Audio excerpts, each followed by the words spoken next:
Is the night. Yes. Our little festival of finals begins tonight. We've got the Europa League final between Chelsea and Arsenal.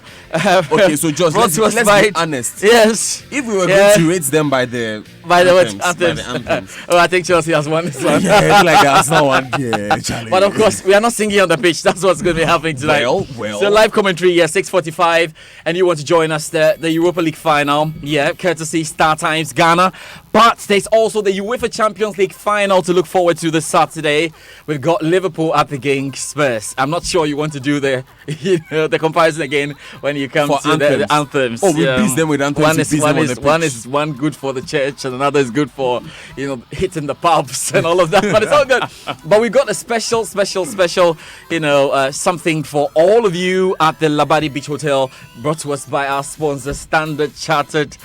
Yeah, so what are we doing? What are we doing at Labadi Beach? It's the ultimate match viewing party. Yeah. It's at the Labadi Beach Hotel, 7 p.m.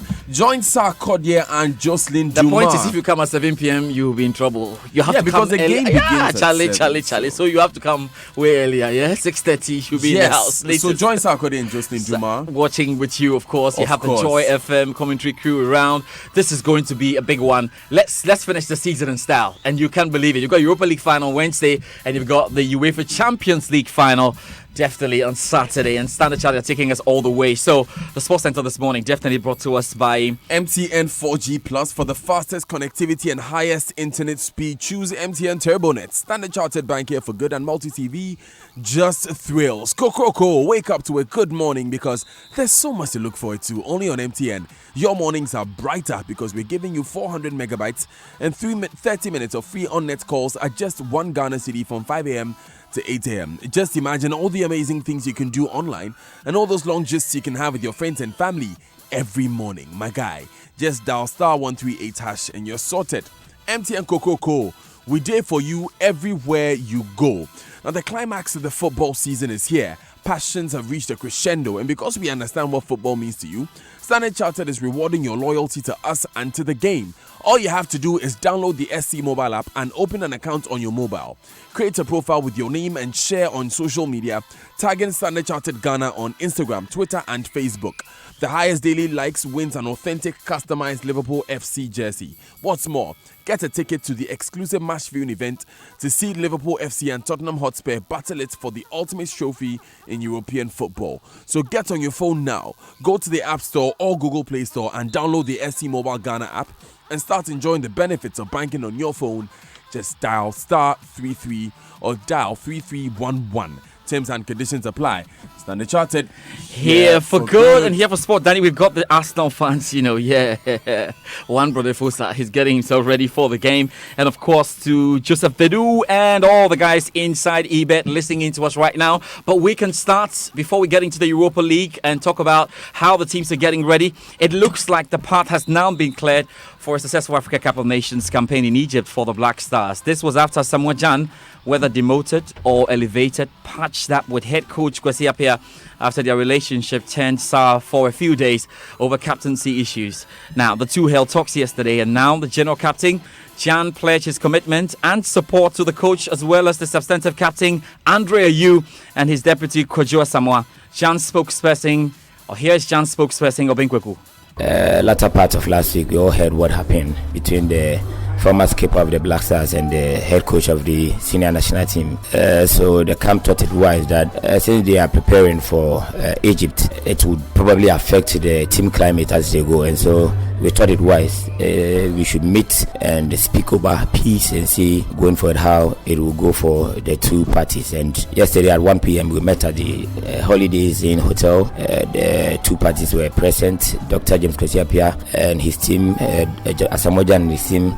And in fact, the objective of the meeting was to make peace, and I think that we achieved the objectives.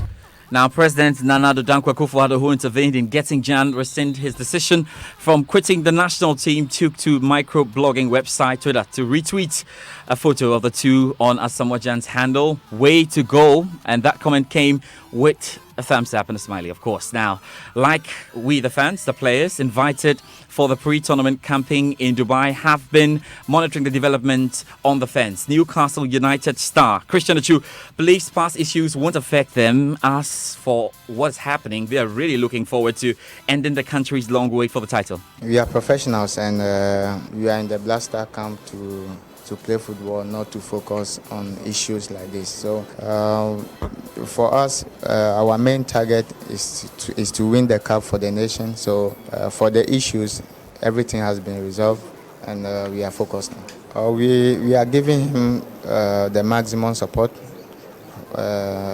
I would say for me personally, the respect and support I gave to Asamoah Gyan when he was the captain is the same respect and support I'm going to give to Dede Ayew. We want to give this trophy to Ghanaians, and we want to bring happiness in this country. Ghanaians have suffered a lot in the hands of Black Stars. So this time around, we are saying it is enough, and we have to bring it back. It doesn't matter who is the captain? It doesn't. For us, we don't care who is the captain. We will support the captain. We just need to bring the cup to Ghana. Well, that's Christian Achu there. Let's tell you about Ghana's opponent in our first Group F match at the tournament will be against Benin. The Squirrels named the 23-man squad yesterday with their French head coach, Michel Dossé, inviting 21 foreign-based and 2 locally-based professionals. Conspicuously missing on the roster was Middlesbrough striker Rudy Gusted. Now, in today's Joy Sports AFCON Minute, Baba Tando takes a look at the number of times Egypt have hosted the AFCON. Football together. Hosting the 2019 Total African Cup of Nations will be the 5th time for Egypt. The North Africans hosted the 2nd edition in 1959, the 9th in 1974, the 15th in 1986, and the 25th edition in 2006. On 3 of the 5 occasions they hosted, they won, that is, in 1959, 1986, and 2006. Egypt are the only side in Africa to have achieved this feat, with Ghana and Tunisia coming close, hosting 4 times and 3 times respectively, and each country winning twice on home soil. Follow the hashtag JoyAFCON on social media. Salam.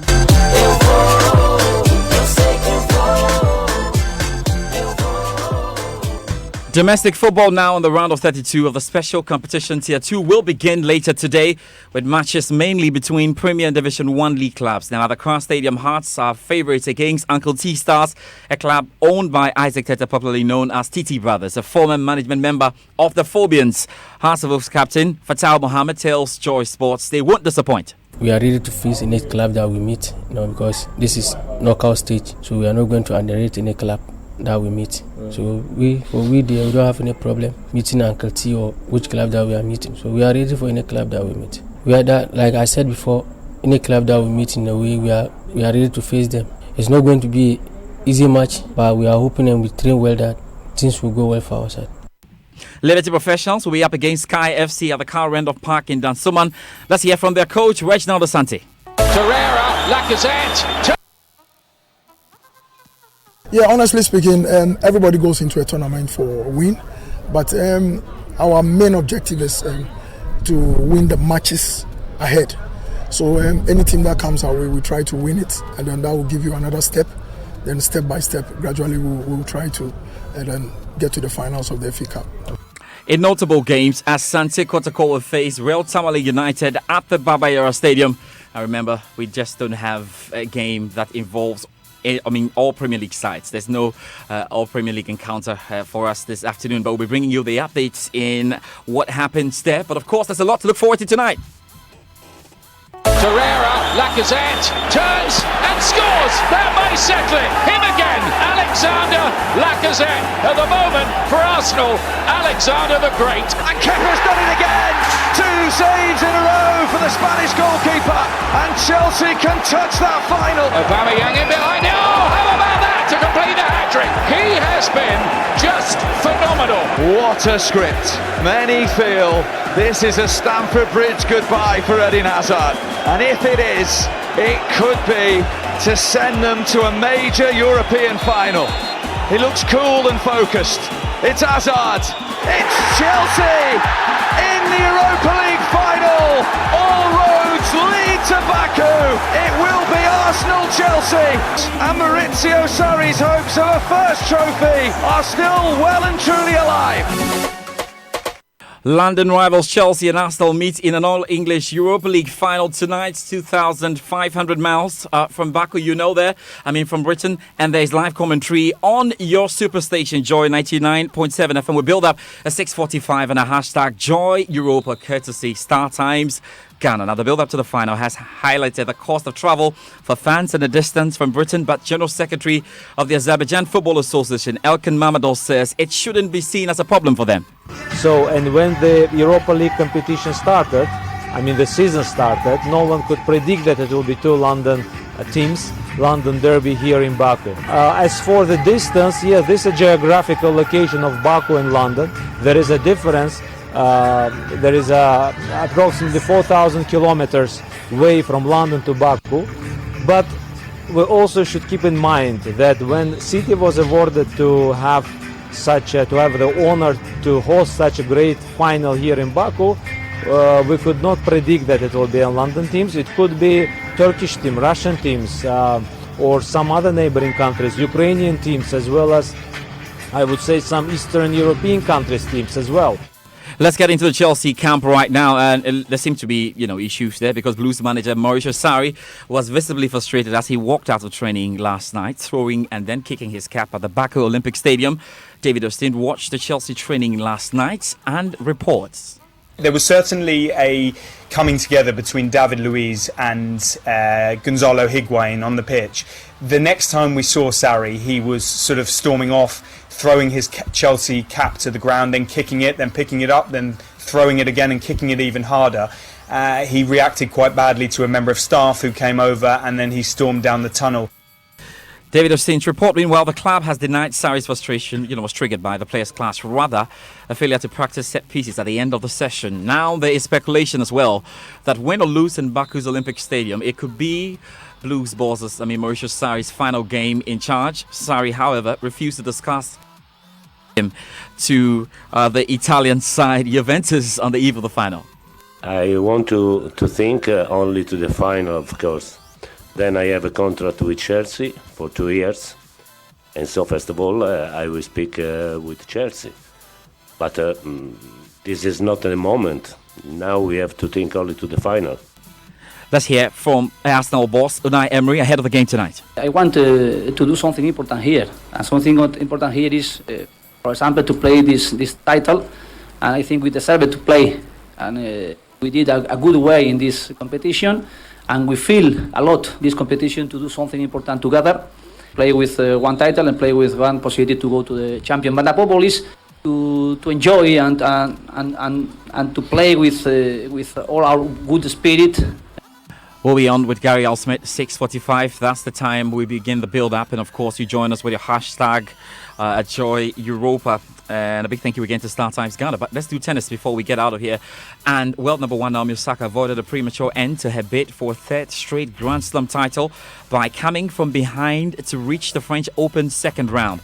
She twice had to stop Slovakia's Anna Karolina Schmidlova, serving out the match before winning 0-6, 7-6, 6-1. The BBC's Russell Fuller was watching.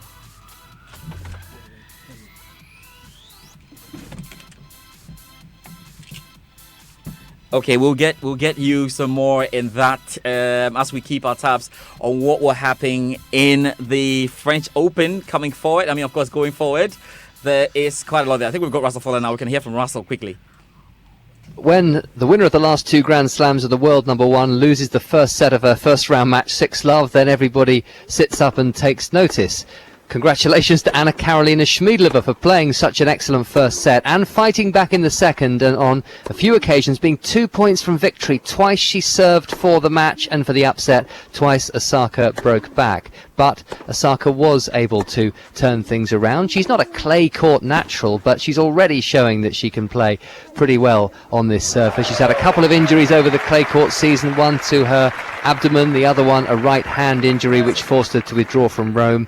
But she's taking it very seriously, as you'd expect, and was practicing at the Rafael Nadal Academy in Spain earlier in the spring. Russell Fuller with that report. Now, Joe Parsons has the rest of the day's action.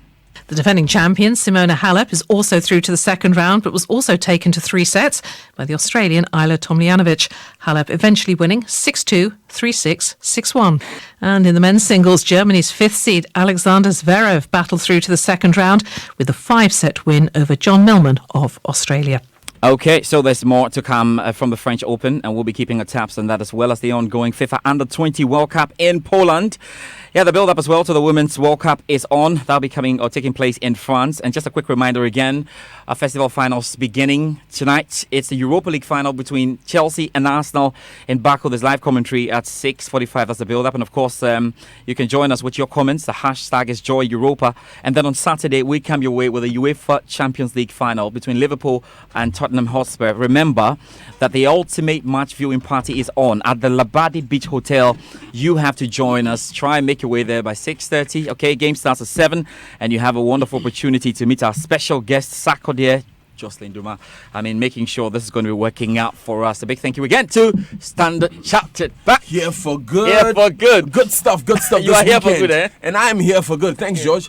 Here for good. Yes, have a super day, Charlie. See you later in the day. And I can't wait for that Chelsea-Arsenal game tonight. What time? 6:45 build-up. 6:45 build-up. Starts at 7. Live on your Superstation, Joy 99.7 FM. This is football season. The festival of finals begins. We're just going to take just a quick batch of messages, and then we take the Stanbic Bank money tip, and then we groove. Stay with us.